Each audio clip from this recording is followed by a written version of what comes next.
Hey, Shalom Akim, Shalom. First thing and foremost, I want to give all praises, glory, and honor that's due to Yahweh Bashim, Yahweh Shai, Bashim Rakakadash. Double honors unto the apostles and the elders of the great millstone, and rule well, and blessings and salutations to the hopeful elect. Noise in the gospel, brought lifting up the standard of Yahweh Bashim, Yahweh Shai, wherever it may be. Just the Akim Mahaloya coming back with another lesson through the Spirit. Lord's will to be edifying real quick. It says housing bubble 2.0.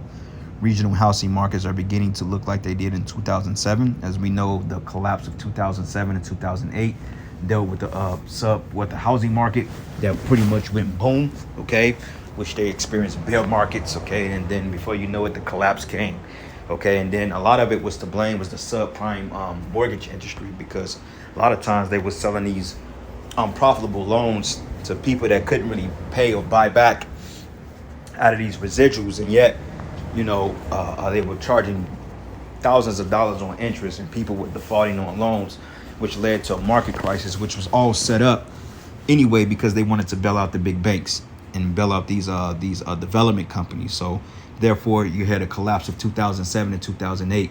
When people lost their homes, they foreclosed. They was forced to foreclose on their homes and pretty much to walk away from it because they've gotten too expensive, which is usury at the end of the day.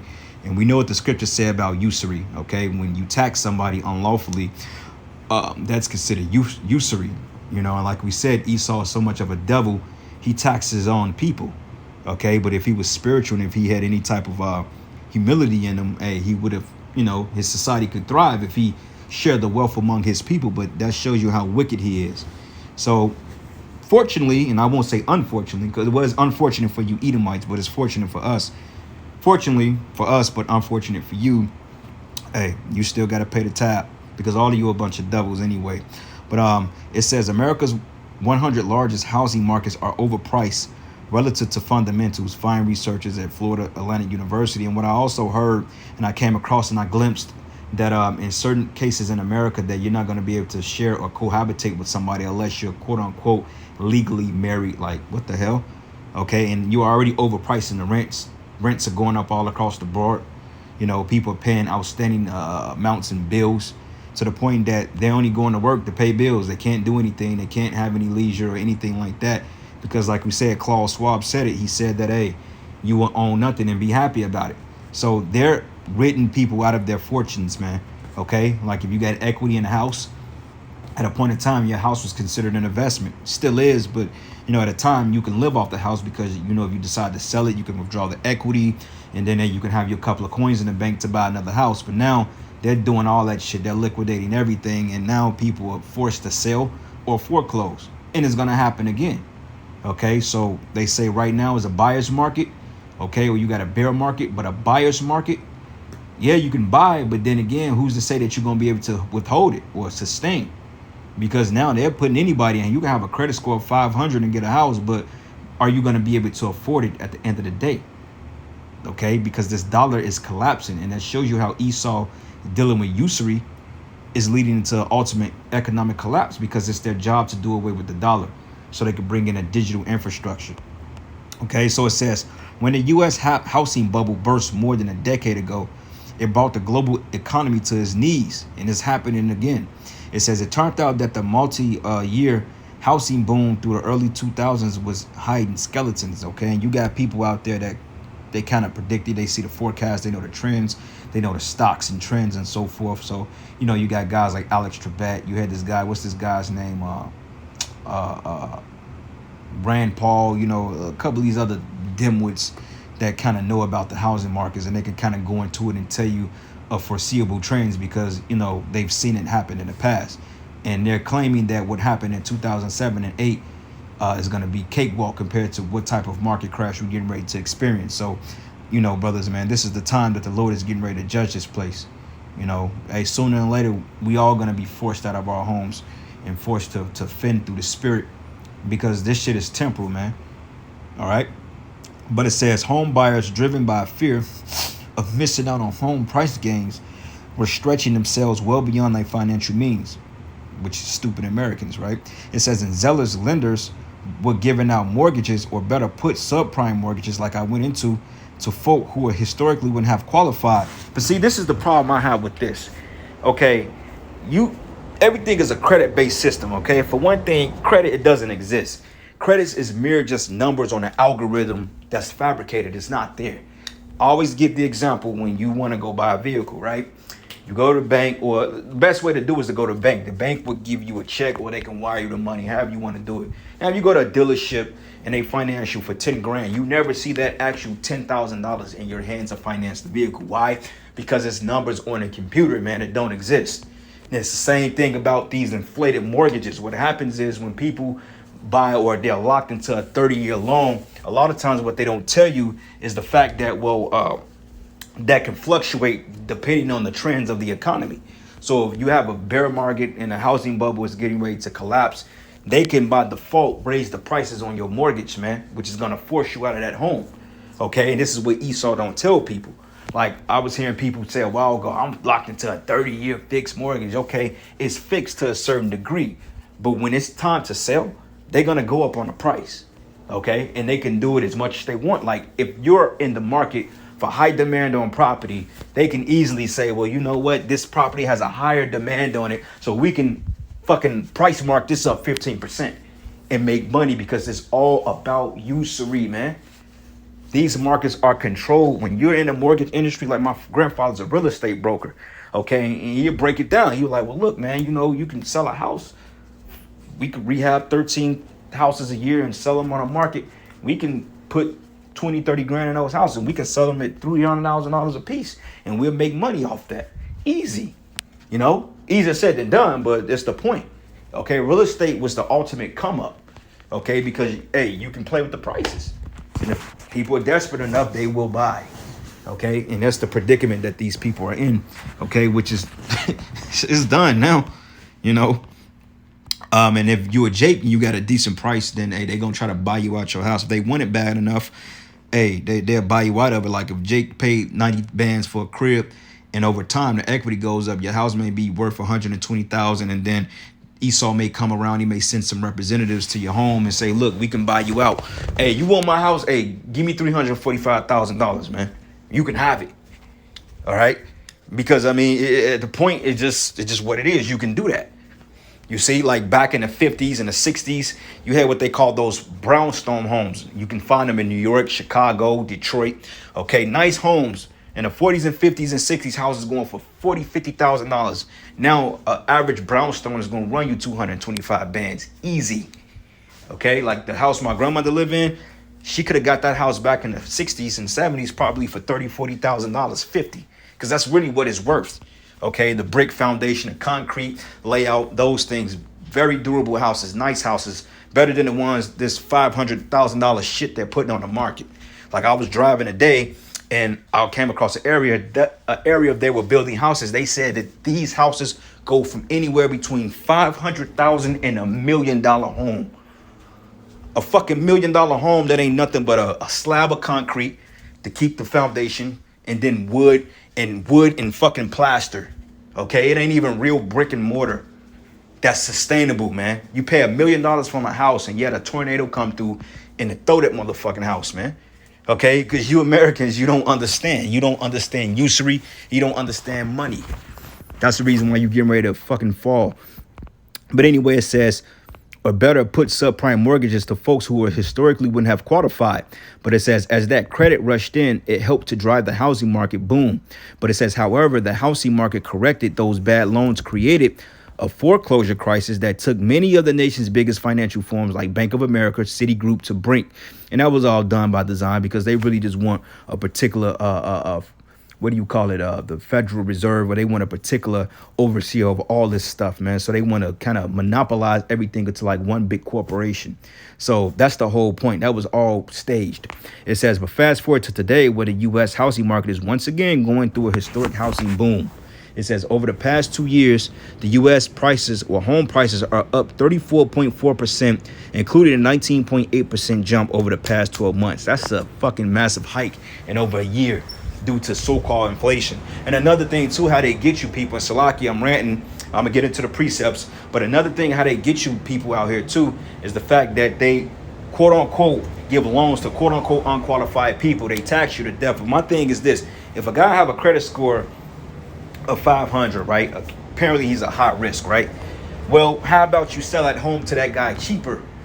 Okay, versus defaulting and losing money and trying to find somebody else to buy it so you can get more money.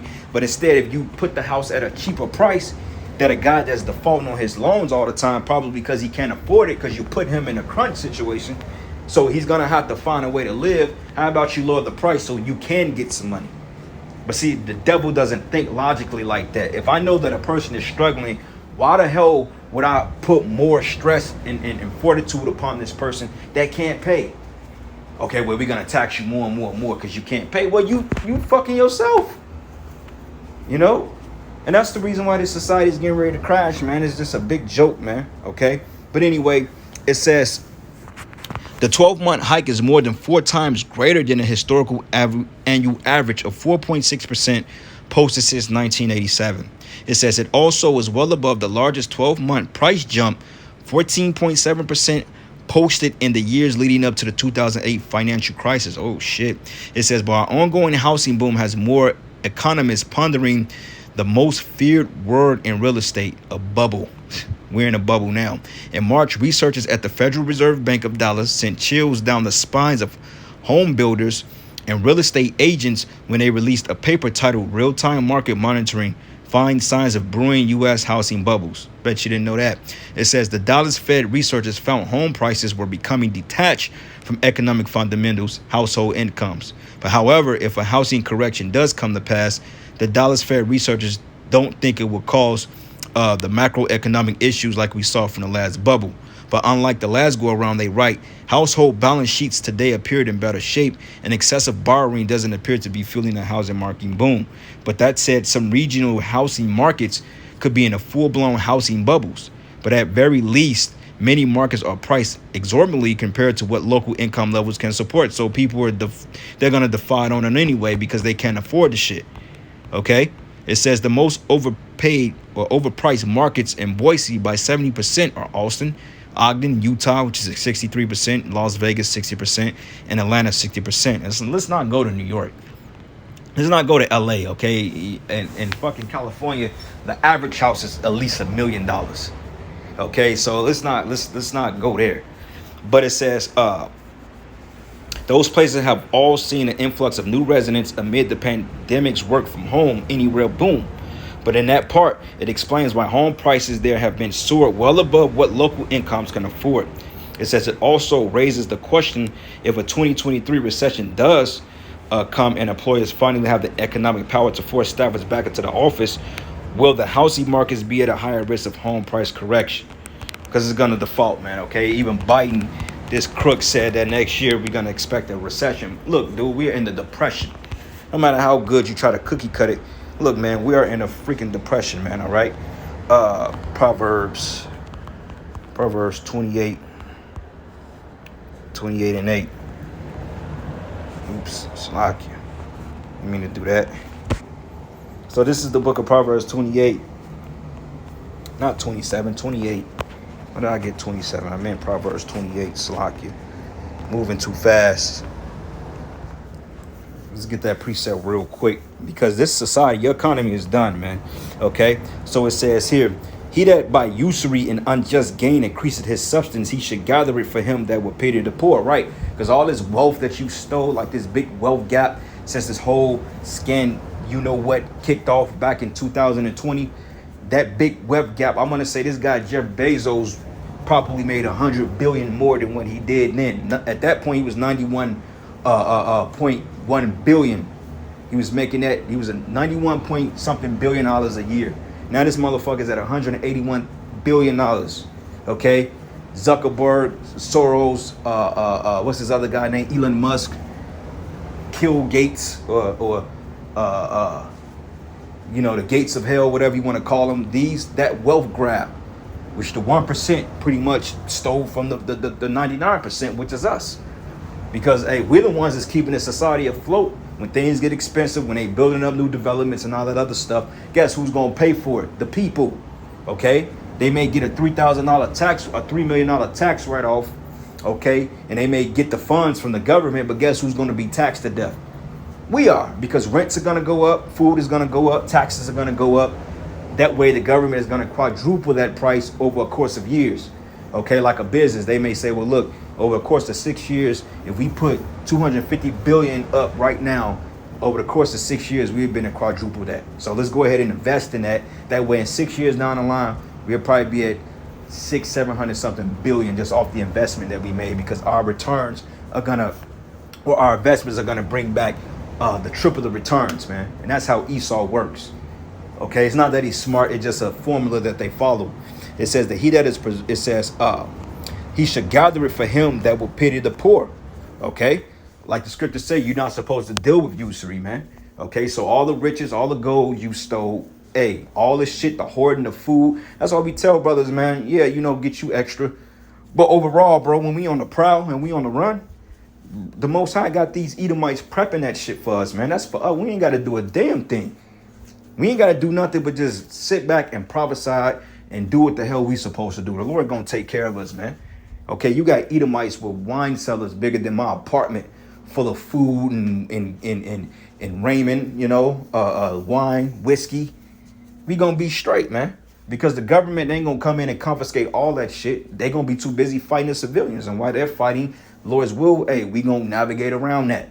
While these Edomites are out there cracking each other upside the head, okay, over a felony system, we're gonna escape through the back door. Lord's will, we're the prophets, man. Okay, so I can foresee that happening. So we ain't gotta worry about shit. Scripture say we gonna eat, man. But you people, you out of here. Okay, so this is why Ecclesiastes 12:1, it says, remember now thy creator in the days of thy youth, while the evil days come not. This is the reason why it's good to serve the Lord while you're younger, when nothing is happening, because you want the Most High to remember your works. And if those of you that's playing games now, hey, it behooves you to get in order now. Okay, don't wait. It says, while the evil days come not, nor the years draw nigh, when thou shalt say, I have no pleasure in them. While the sun or the light or the moon or the stars be not darkened, nor the clouds return after the rain. But in that day when the keepers of the houses shall tremble, the strong men shall bow themselves, and the grinders cease because they are few, and they that look out of the windows be darkened, right? Your optimists, people are losing the optimistic mindset about America. Okay, the sun is setting on them. Now they're feeling more pessimistic, as far as, oh, well, we don't know if we're going to have a job in 6 months. We don't know if we're going to have food to feed our babies, provide for our families. These people, they're losing that hope. So when you see them going to work every day, they're holding on to some false sense of hope. But these people are through, man. Just look at Esau's face when you go to the store. He know he's done. He's finished, man. And you stupid Jakes out there, you don't know what's going on, man. Jake don't have a freaking clue as to what happened. Jake don't know his ass from a hole in the goddamn wall. And that's why you Jakes, you just gonna get caught up in the middle of it, man. Because you don't know. You don't even consider. You don't even want to know.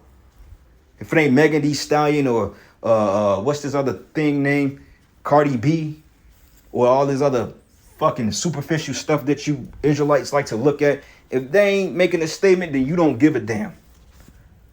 And it says, and the door should be shut in the streets, and when the sound of the grinding is low, and he should rise up at the voice of the bird, and all the daughters of music should be brought low. Okay, this system is being brought down. That's the reason why this last housing market bubble, this bubble that we're in, this is gonna be the final one, and it's not gonna come back from that.